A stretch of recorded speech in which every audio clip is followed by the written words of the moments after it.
Em atitude de prece, mais uma vez nos reunimos para agradecer a Deus, o nosso Criador, Pai de infinita bondade, que nos criou para a felicidade e nos colocou na terra, nos dando as condições de aprimoramento, de aperfeiçoamento moral. Agradecemos por estar sempre conosco, amparando-nos, caminhando junto como uma força que nos empurra a prosseguir, pela a perfeição das suas leis, que ordena todo o universo, os mais pequenos detalhes até os maiores acontecimentos, fenômenos, são regidos por uma sabedoria que traz o equilíbrio, que traz o progresso físico e o progresso espiritual. Nós sabemos que todas as preces são atendidas e as nossas vêm em sentido de que consigamos trazer para o ambiente onde nós estamos um clima de espiritualidade superior, atraindo os recursos da natureza, os fluidos a se converterem em medicamento, capazes de gerar harmonia e preparar a mente a refletir, a estudar a si mesmo, estudar as informações que são trazidas pela doutrina. Cada ponto, cada argumento é uma consolação, porque nos faz entender as razões, os motivos de tudo aquilo por qual nós passamos. E mostra que com inteligência tudo isso traz uma recompensa para quem sabe aproveitar, para quem sabe converter em frutos de boas realizações. Pedimos a proteção e o amparo de Jesus, nosso Mestre amado, e possa derramar as suas bênçãos sobre esta casa, alcançando com as suas irradiações os espíritos encarnados e desencarnados. Todos possam receber das suas virtudes, das suas ondas de amor e de paz, a sensação de conforto, de proteção, e que possamos durante todo o tempo manter os nossos pensamentos elevados, criando assim as condições para que os espíritos benfeitores também nos inspirem, passando seus pensamentos positivos, conversando mentalmente, possa nos trazer conselhos, advertências, orientações. Que a paz de nosso Senhor Jesus, ela possa preencher todo esse ambiente, possa preencher também os nossos corações. Muito obrigado, Senhor Jesus. Muito obrigado, Espíritos amigos.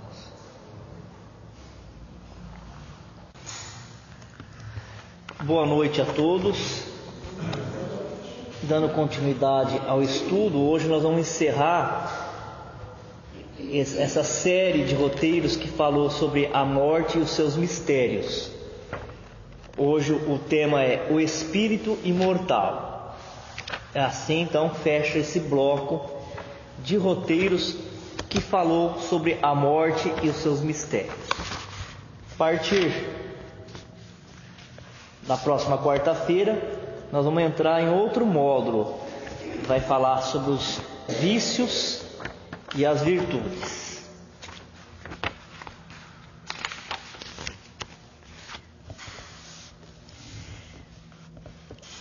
O primeiro item, ele vai falar das sensações e das percepções dos espíritos desencarnados. Primeiro a gente tem de falar quais são as sensações e as percepções do espírito encarnado, para fazer um paralelo, entender como que os espíritos sentem. Nós sentimos as coisas, quando nós estamos na carne, pelos 5 sentidos, principalmente. Pelo tato, nós sentimos o calor e o frio. Pelo paladar, que sentimos os gostos, os sabores. Pela visão, o reflexo da luz faz a gente enxergar imagens. Pela audição, são as ondas mecânicas, ondas sonoras. Então percebe que esses 5 sentidos é o contato que o corpo físico tem com a matéria. E está bem localizado, Bem localizado. A gente, toda vez que fala de ouvir, já pensa no ouvido, nas orelhas, de enxergar nos olhos, o paladar, a língua, o sabor doce, amargo, ácido, azedo. O tato está esparramado por toda a pele do corpo, mas com mais partículas nervosas nas palmas das mãos e nas plantas dos pés. E é assim então que nós percebemos, o espírito encarnado percebe a relação com o ambiente, tem as sensações e as percepções. No caso da dor, todo mundo sabe como que a dor ela é criada, ela é gerada. No corpo, a dor física, todo mundo sabe como que é.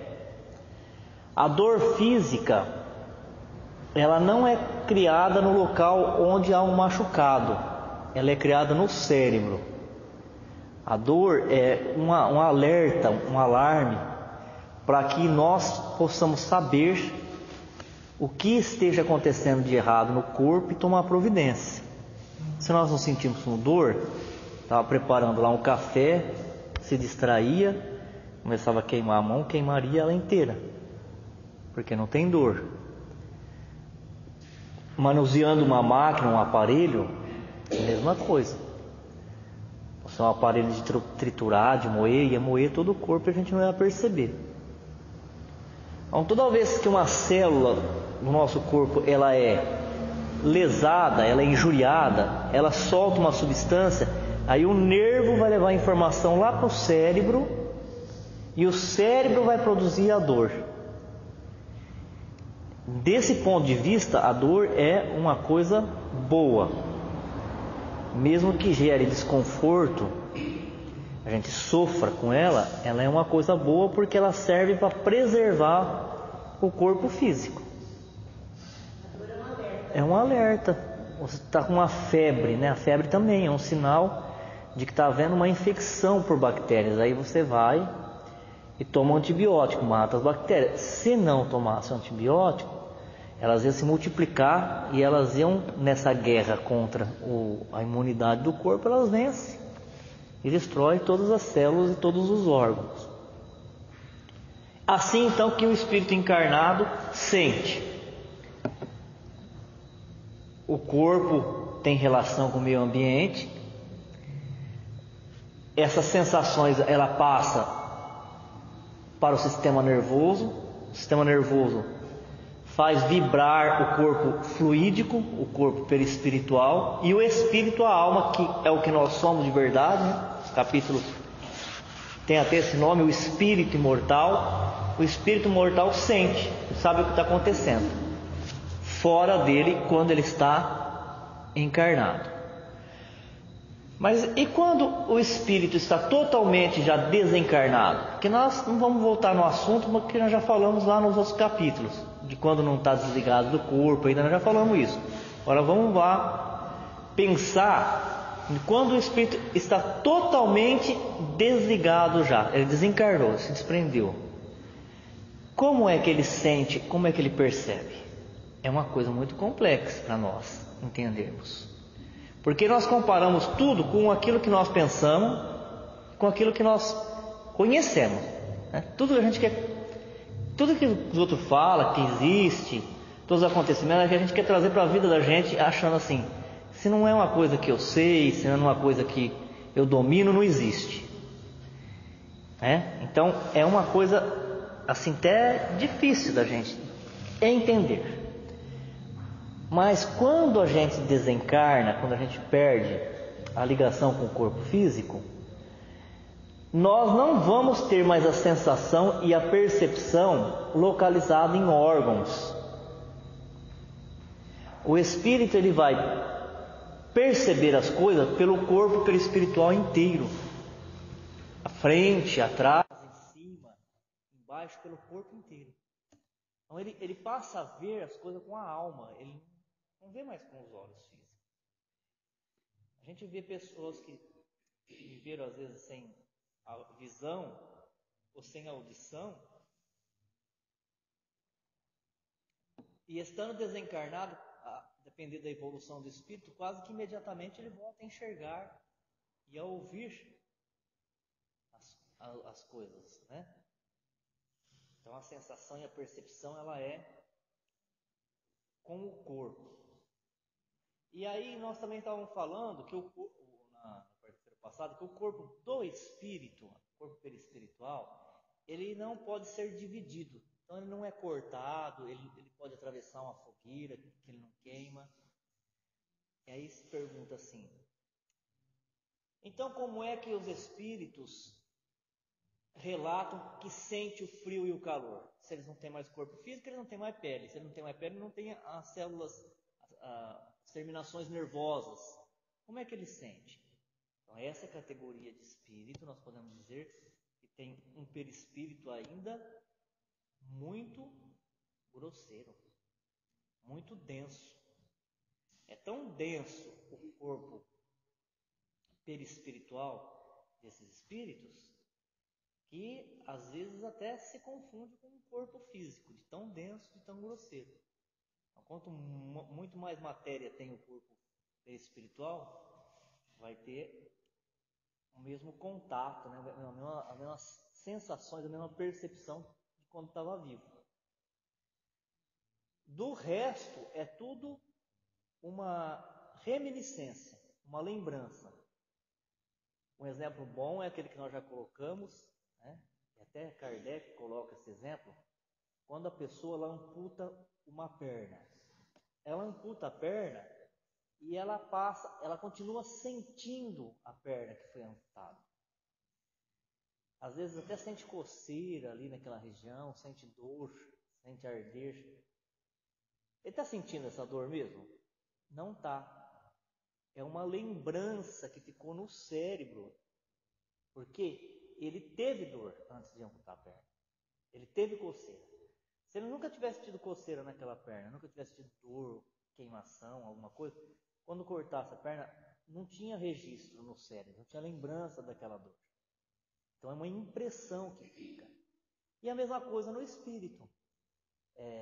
Ele desencarnou, ele perdeu o corpo, mas ele tem a lembrança, a reminiscência daquela dor. E diz aqui o texto que não é porque é uma lembrança da dor que ele sofre menos, não. É colocado que o sofrimento é muito intenso. Haja visto os trabalhos que são trabalhos de assistência a esses espíritos. Aí a gente vai em algumas páginas lá de Kardec e fala lá, o espírito não tem dor física, o espírito tem a dor moral. E algumas pessoas falam, então é tudo enganação, essas comunicações que os espíritos vêm trazer, porque eles falam que sente dor. Calma, vamos separar uma coisa da outra. Por isso que tem que ser estudada a codificação. Tem páginas, tem capítulos do livro do Espírito, da Gênesis, está falando de uma categoria de espírito. Precisa saber que categoria de espírito que está falando. Se falar de espírito puro, é evidente, ele é um espírito puro, ele está desmaterializado. Ele não vai ter dor física mais.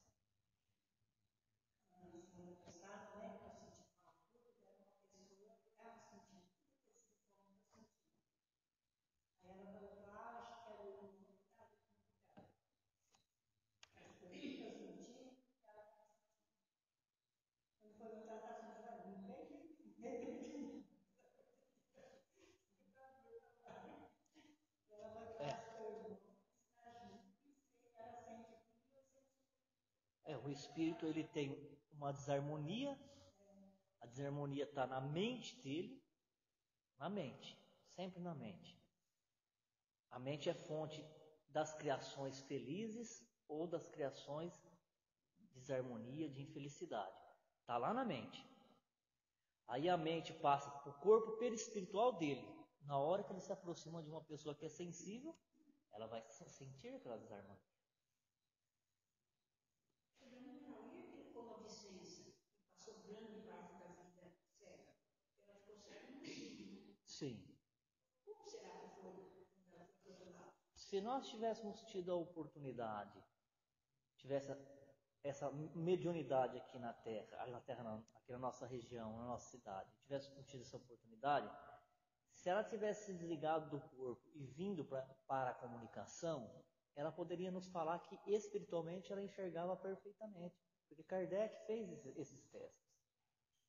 Ele tinha médiuns que trabalhavam na Sociedade de Paris, que recebia a comunicação até do espírito que estava encarnado. Eles vinham e falavam. Então, possivelmente, pelo equilíbrio que nós que conhecemos, vocês mais ainda, né? Conhecemos a Vicência, o equilíbrio que ela tinha, a maneira dela pensar, a preparação espiritual, fez com que ela entrasse no mundo espiritual com absoluta tranquilidade, né? E retomando as faculdades que ela já tinha em outras existências.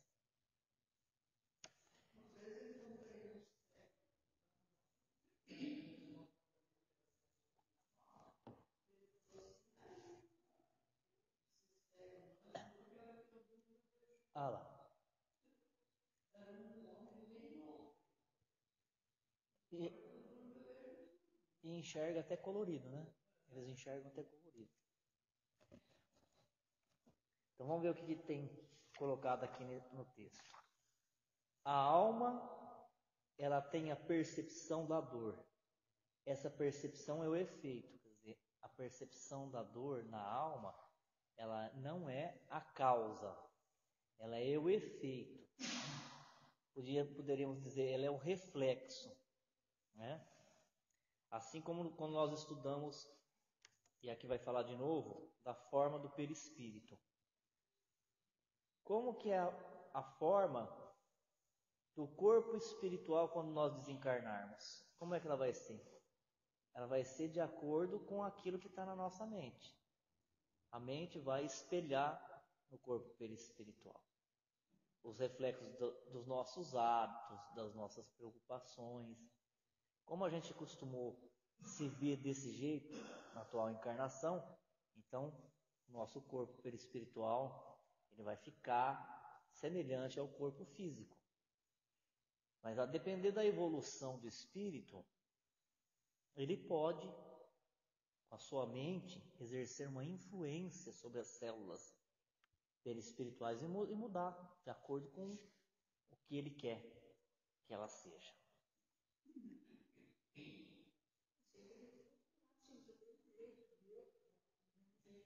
Sim, é o que acontece. Logo após a desencarnação é desse jeito. Mas o espírito que tem uma evolução, ele acorda mais rápido no mundo espiritual.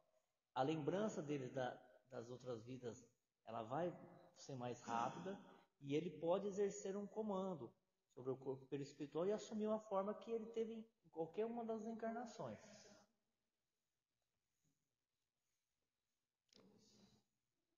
De fato, nem o frio nem o calor são capazes de desorganizar os tecidos da alma. A alma não pode congelar-se e nem se queimar. Todos sabem que as pessoas amputadas sentem dor no membro que não existe mais. Seguramente não é neste membro que está a sede ou o ponto da partida da dor. O cérebro é que guardou essa impressão, essa lembrança da dor. É lícito, pois, admitir-se que coisa parecida ocorra no sofrimento dos espíritos após a morte. Ah, mas ele não tem mais coração desse jeito porque está sentindo dor. É. Falar. Não tinha mais a perna. Ele tinha que fazer um tratamento psiquiátrico, né? Ou com uma hipnose. Porque ele tinha a lembrança da dor no cérebro. A lembrança. É, fala. Ele falava para nós que nós íamos lá, né? Agora nós é que não vamos mais.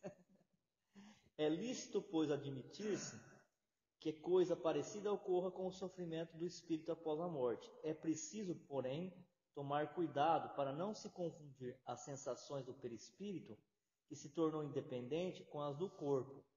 Liberto do corpo, o espírito pode sofrer, mas esse sofrimento não é corporal, embora não seja exclusivamente moral, como o remorso.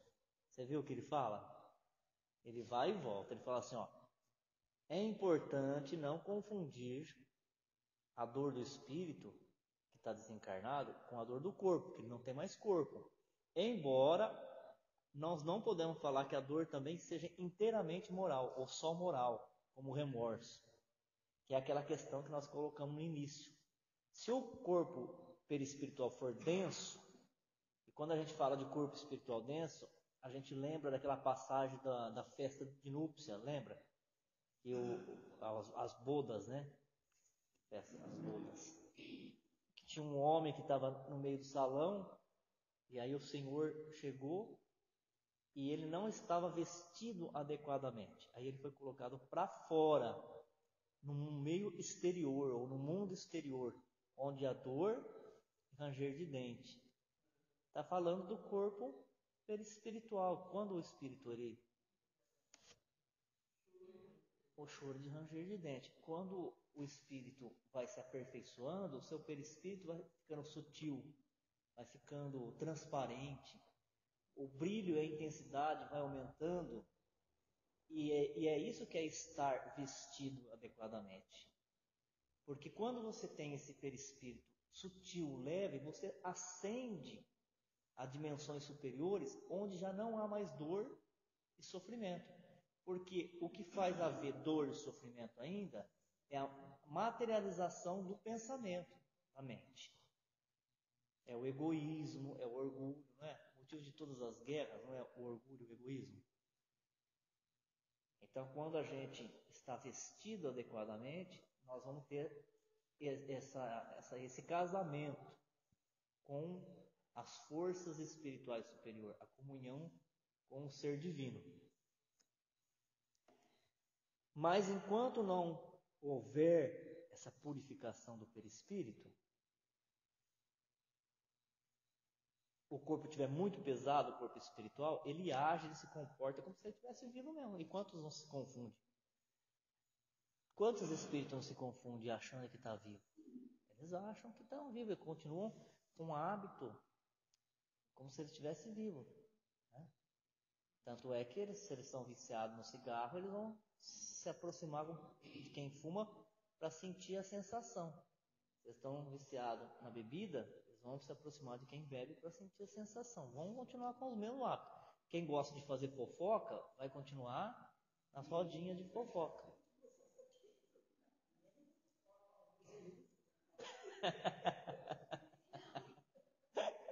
Fala para ele, não, eu estou vestindo, né, a vestimenta nupcial, vou subir.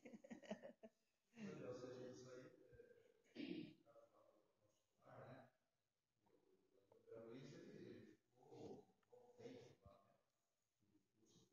lá, né? Ele poder sair. Sim. Os irmãos, né? Seria isso aí, né? Você fica ali, aqueles que estão mais preparados, já não passa naquele setor ali, vai direto. É. Ele vai falar aqui nesse capítulo, nesse roteiro, vai falar sobre isso também, a necessidade de ficar nessas zonas de purificação, como se fosse um purgatório mesmo, né? Para queimar os resíduos mentais. Ó, mais uma vez, onde que está a sede de tudo? Na mente. Você lembra que nós estávamos falando ontem no estudo? Porque fala que o perispírito ele é fluídico, ele é flexível, ele é poroso. E como é então que a gente olha lá no livro ou no filme do André Luiz e vê aquela feridona enorme na barriga dele, não é? Todo mundo assistiu o filme O Nosso Lar? Ele não estava com um ferimento enorme. Porque o André Luiz, ele não é só porque ele bebia e fumava que ele tem aquilo lá. Ele também tinha ele tinha uma vida boêmia, ele tinha um egoísmo, um orgulho tremendo, ele achava que ele era todo poderoso. Então, eu falo isso porque ele mesmo confessa, ele mesmo assume, então não estou falando mal dele. Então, a gente percebe lá que eles estavam fazendo um tratamento nessa região toda dele, estava tudo aberto. Aí fala, mas o perispírito ele é quintessenciado, ele é vaporoso, como é que está aquele ferimento? É porque todos aqueles problemas, tá? Aqui. E a mente lança o perispírito. A mente mudando, o perispírito muda também e vai se fechando.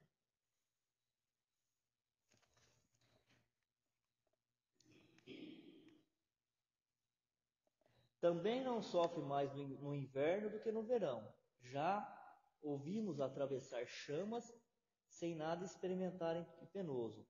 A temperatura, pois, não lhes causa nenhuma impressão.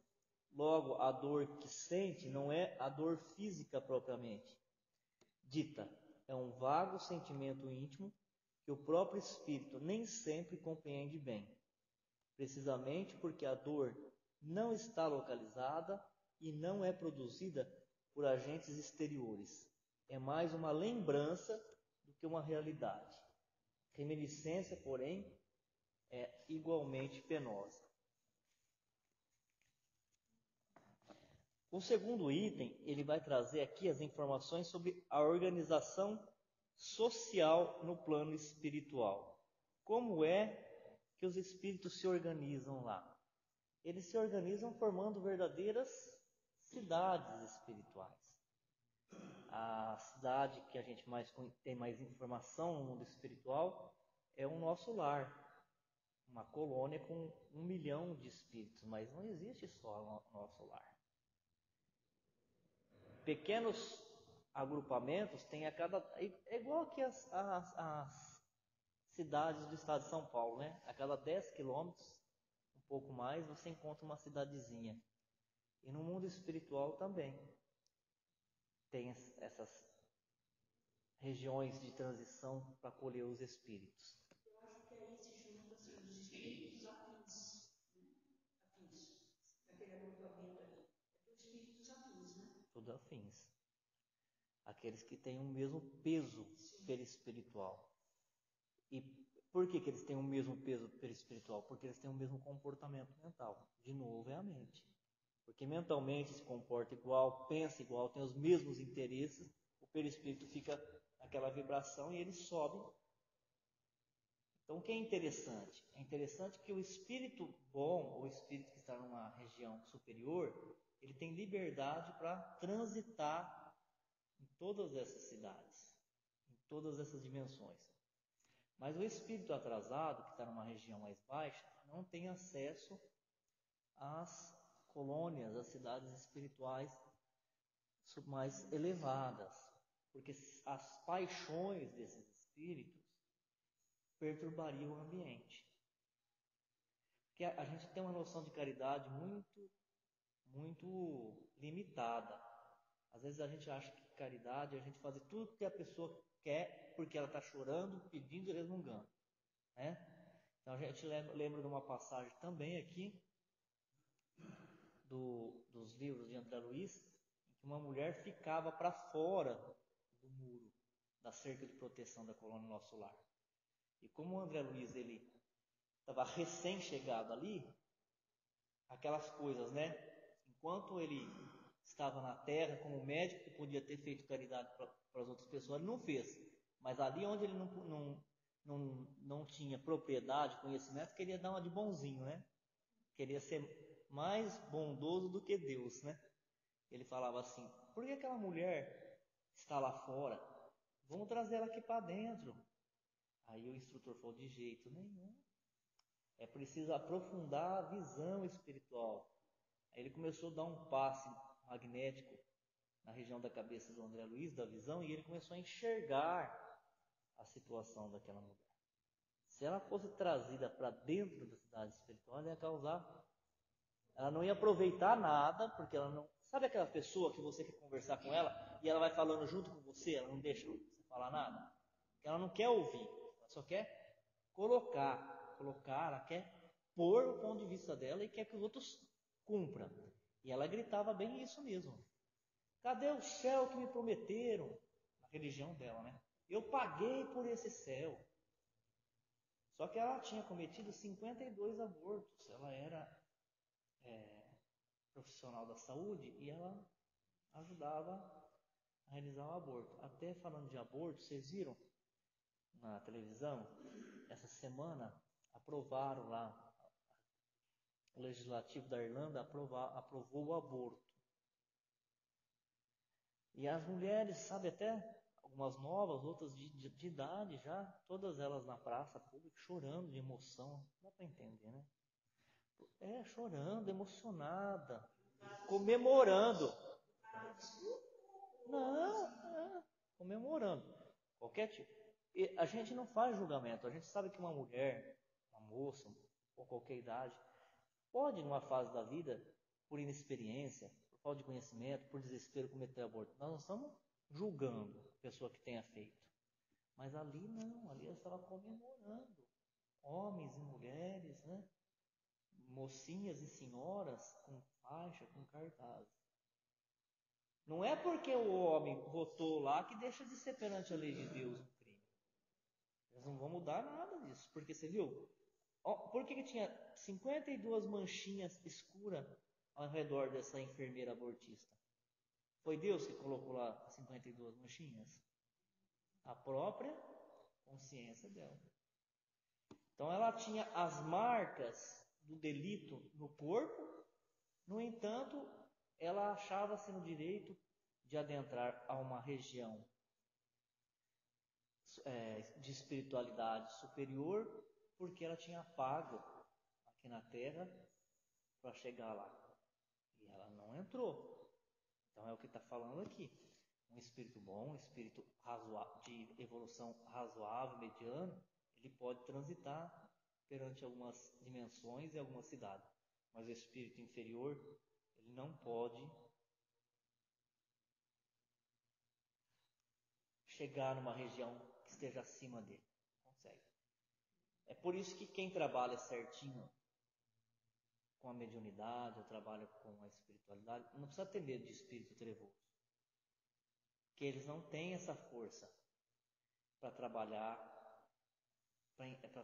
contra a espiritualidade, porque eles estão num padrão de vibração superior. O que a gente tem que ter medo sempre é de nós mesmos, porque é na nossa fraqueza que os obsessores nos pegam, nas coisas ruins que a gente pensa, né? No sentimento ruim, que aí ele nos pega. Aí tem gente que fala, tá vendo? Vocês vão mexer com o espírito, tá vendo que dá? Mas e se a pessoa não for trabalhar, né? Fazer o bem, ela não vai mexer com o espírito também? Eles estão em todo lugar. Então o negócio é a gente vigiar mesmo o pensamento, o sentimento e estar sempre em prece. Então, aqui, a primeira região que foi colocada são as comunidades abismais. Abismo é a profundeza da terra. Quer dizer que baixo de onde nós estamos pisando, tem regiões espirituais abissais, onde ficam os espíritos muito trevosos. Os espíritos que estão assim, completamente comprometidos com a maldade. Eles são maus e eles querem ser maus. São as regiões mais atrasadas que tem.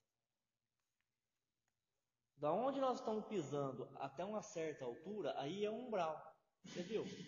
Tem gente que fala que não quer ir para um umbral. No umbral nós já estamos, né? Da onde nós pisamos até uma certa camada é um umbral.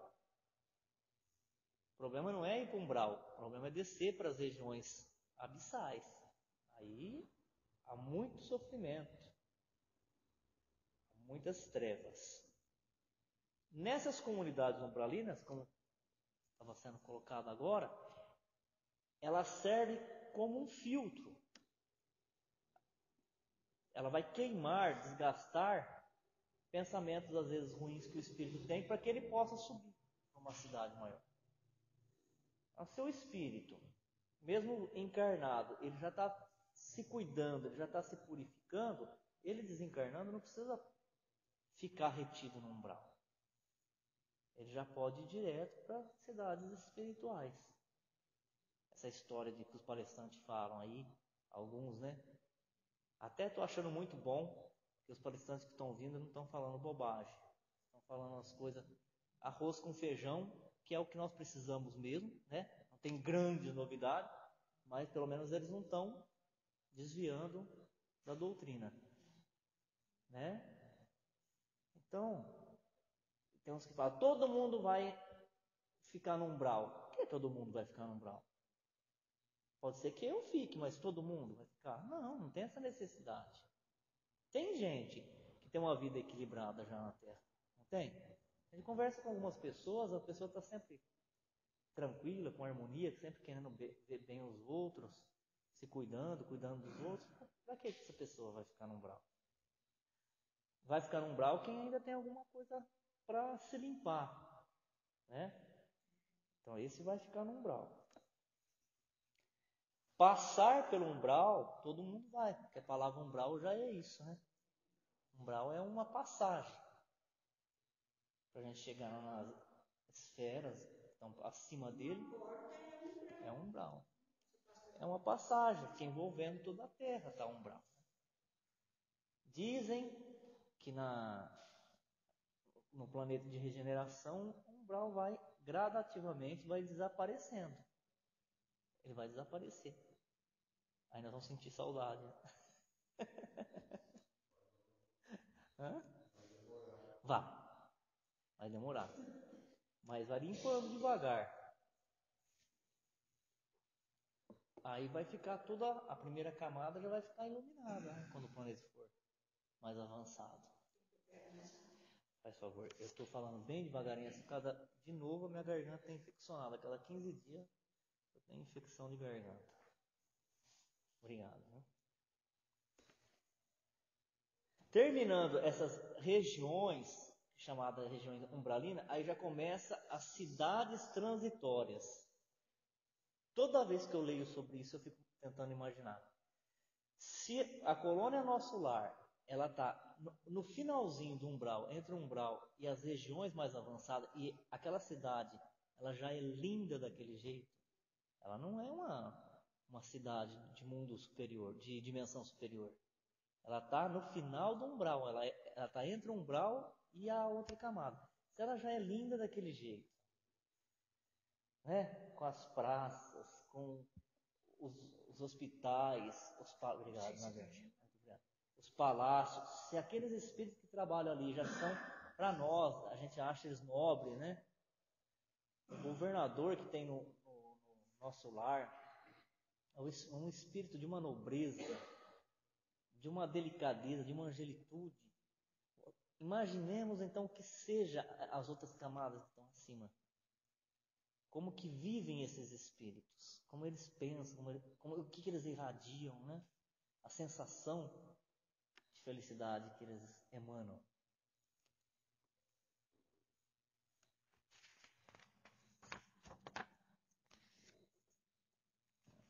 E aí, a próxima são as comunidades superiores. As comunidades superiores são regiões espirituais consideradas verdadeiros paraísos, tendo em vista o nível de evolução moral e intelectual dos seus habitantes. Exprime, na verdade, diferentes graus de purificação e, por conseguinte, de felicidade.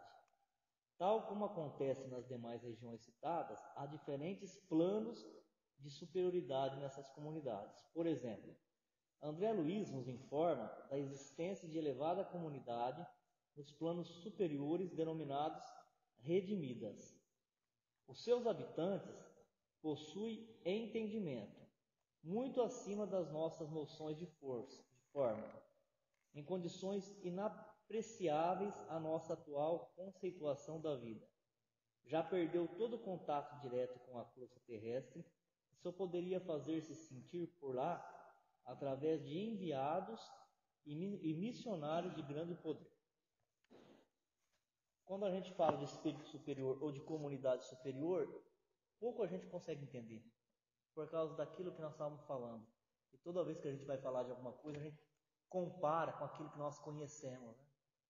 Como falta referência, a gente fica só tentando imaginar o que seja. Mas o que é interessante aqui é que ele fala que essas comunidades superiores, elas estão ainda ligadas à Terra, né? Uma camada da Terra. Eles não têm mais relação com a crosta terrestre, não tem nem um contato com ela, que eles só se fazem representados por espíritos, né? Que são os mensageiros dele.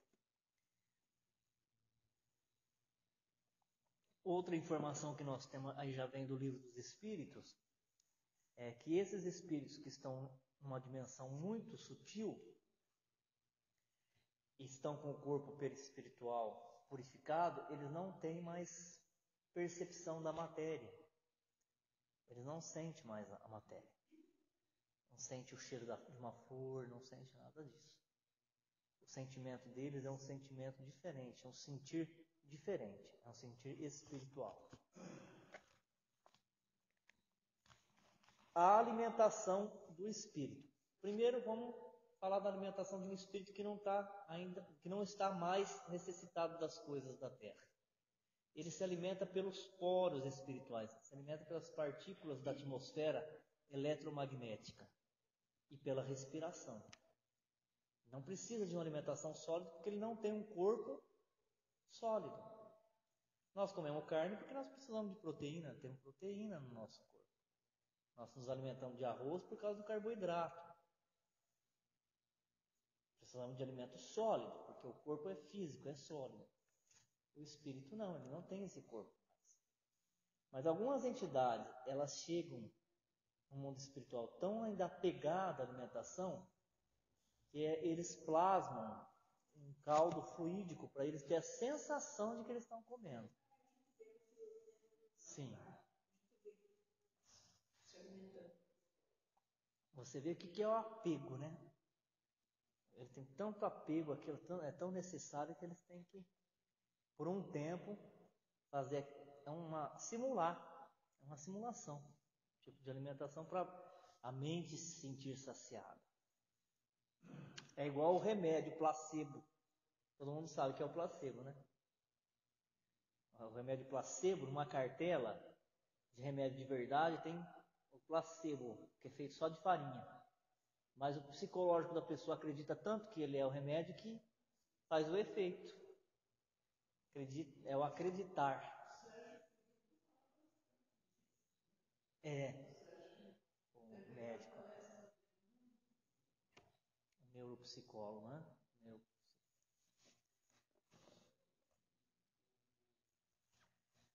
A linguagem do espírito. Como é que o espírito se comunica?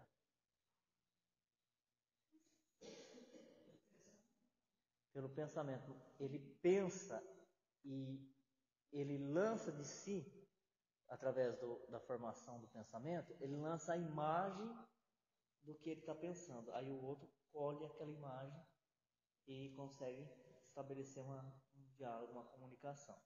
É por isso que o médium tem que saber que ele pode receber qualquer tipo de entidade, mesmo que seja uma entidade estrangeira, porque o pensamento ele é universal. Se o médium não sabe disso, a entidade chega, às vezes ela chega falando em castelhano. Ele não quer passar. Ele fica às vezes inseguro de passar a comunicação. Ele passa, deixa ele aproximar, pode ser inglês, o que for, deixa ele aproximar, e ele vai passando o pensamento. Conforme ele vai passando a corrente mental, vai formando imagens do que ele pensa. E a imagem do que ele pensa é assimilada, é captada pelo pensamento do próprio médium, e aí ele transforma aquilo na sua própria linguagem. Ficou confuso?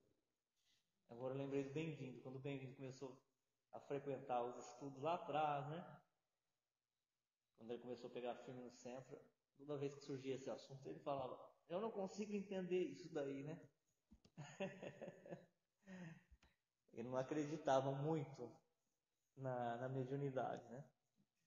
Como é que é esse negócio? E aí, de tanto, né, a gente falar, estudar, ele assimilou como que é.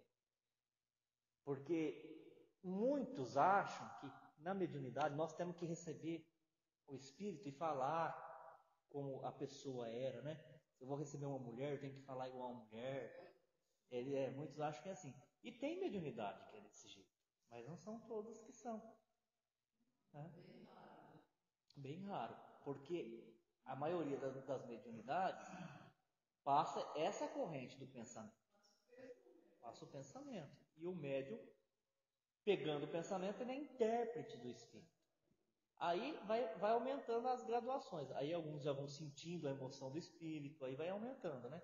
Tem vários tipos de mediunidade. Tem uns que quando o espírito está passando aquela corrente mental, está passando também a emoção, o sentimento através do perispírito dele, e através do seu próprio perispírito, o médium capta e lança aquela sensação para o corpo. Então tem uma variação muito grande de mediunidade. E é assim que o espírito se comunica, por linguagem do pensamento. Ele pensa e ao pensar, nós também, ao pensar nós criamos uma imagem. O que é o pensamento? É uma matéria mental. É matéria. Tanto é que tem alguns clarividentes que conseguem enxergar o pensamento saindo da cabeça da pessoa. É uma matéria mental que ela produz e joga para o espaço. E aí a gente se torna eternamente responsável por aquilo que a gente produz no pensamento. Dá até vontade de parar de pensar, né? Deixar a respiração assim. Mas não conseguimos. Porque o nosso pensamento é contínuo. O do animal não é. É só em pedacinhos, assim, é fragmentário. Não, é. Quanto mais avançado o animal, mais duradouro é o pensamento. Mas é no ser humano que o pensamento fica contínuo, sem parar, nunca mais ele para. É uma fita de gravação que nunca mais para. O pensamento contínuo. E encerrando, vai falar da locomoção. Quando a desencarnação, um dos aparelhos, né, do sistema que mais muda é o motor muscular e o digestório. O espírito, se ele se achar ainda vivo, ele vai andar colocando os pés no chão, só que o chão não vai ser sempre a crosta terrestre, vai ser a plataforma onde ele estiver. Aí nós lembramos do outro filme, E a Vida Continua, quando aquela mocinha que desencarnou com câncer na tireoide, né? Não assistiram o filme E a Vida Continua? Não?